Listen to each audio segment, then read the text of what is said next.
आज आपल्या एका सबस्क्रायबरनी मागणी केलेली की गाठी शेवची भाजी दाखवा. ते बघा, हे अशा गाठी शेव आणलेली आहेत. भावनगरी गाठ्या ज्या म्हणतात, मुंबईला जे म्हणतात भावनगरी, ते ह्याच्यापेक्षा जरा बारीक असतात. आणि ही आहे, ही मोठी आहे. आपण मोठ्याची करून दाखवूया. इथं जे मिळतं त्या पद्धतीने करू. आता आपण काय करूया, तेल तापत ठेवलेलं आहे. नेहमीप्रमाणे फोडणी करून घेते. मोहरी, जिरे, हिंग आणि हिंग घालते आणि हळद. गॅस कमी करायचा कारण तेल छान तापलेलं आहे. आता त्याच्यामध्ये मी कांदा घालून घेते. कांदा छान परतून घ्यायचा बरं का आधी. लागलेलं आहे. मी त्याच्यामध्ये कढीपत्ता घालून घेते, म्हणजे छान परतला जाईल तो पण. आता त्याच्यामध्ये टॅमॅटो घालून घेते. एक टॅमॅटो आणि 2 कांदे घातलेले बरं का.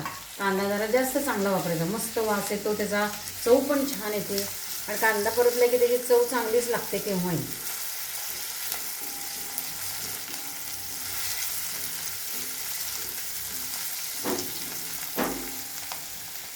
आणि आपल्या नेहमीप्रमाणे हे सगळं टाकल्यावरती आलं लसणाची पेस्ट टाकायची, म्हणजे अंगावर उडणार नाही. आता आलं लसणाची पेस्ट पण चांगली परतून झाली. टॅमॅटो, कांदा सगळं परतलं गेलेलं आहे. छान वास यायला लागलेला आहे त्याला. आता आपण त्याच्यामध्ये कांद्याचं तिखट टाकायचं. कांदा लसणाचं तिखट जे आहे ते टाकून घ्यायचं, कारण ही भाजी जरा झणझणीत असते. थोड्या प्रमाणात टाका, जसं हवं आहे तुम्हाला तिखट त्याप्रमाणे. नंतर गोडा मसाला जो आपण घरी केलेला आहे, गोडा मसाला तो टाकायचा आहे. आणि थोडंसं मीठ घालायचं आहे. फोडणीतच मीठ घालते बरं का मी.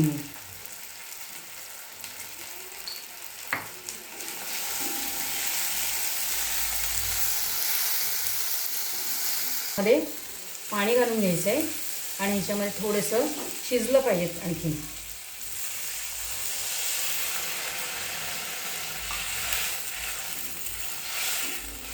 आता ह्याच्यामध्ये काय करायचं, थोडंसं कूट घालायचं आहे आणि कोथिंबीर.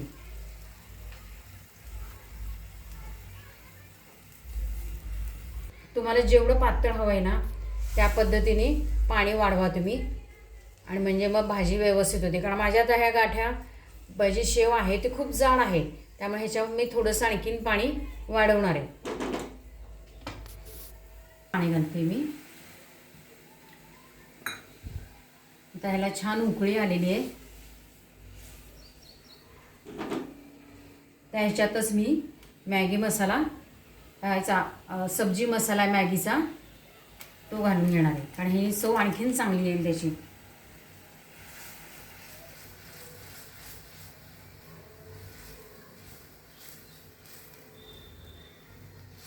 आता ह्याला उकळी एक छान आली, म्हणजे टॅमॅटो थोडा शिजला, उकळी आली की त्याच्यात आपण शेव घालूया. आता ह्याला छान उकळी आलेली आहे. वासही छान मस्त येतो त्याचा. आता ही आपली जी शेव आहे ती ह्याच्यामध्ये घालून घेऊया.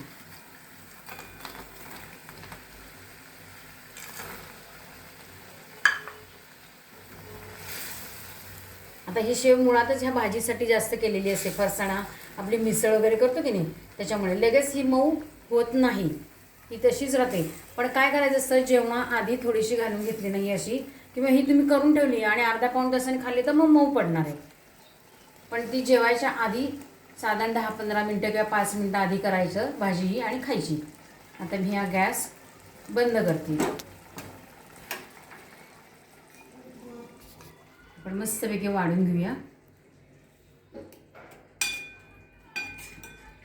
मस्त सुगंध सुटलाय बरं का सगळ्याचा. मस्त मसाल्याचा वास येतोय. तशीच चव छान झालेली असणार आहे. बघा, अशी भाजी तयार करायची आणि लाईक, शेअर, सबस्क्राईब करायचं. आणि लाईक करत नाही आहेत बरं का बायका, काय झालं आहे कोण असतो, पण लाईक करत नाही आहेत आणि बघत पण जास्त नाहीत. बघा, जरा लाईक करा, शेअर करा आणि कमेंट करा.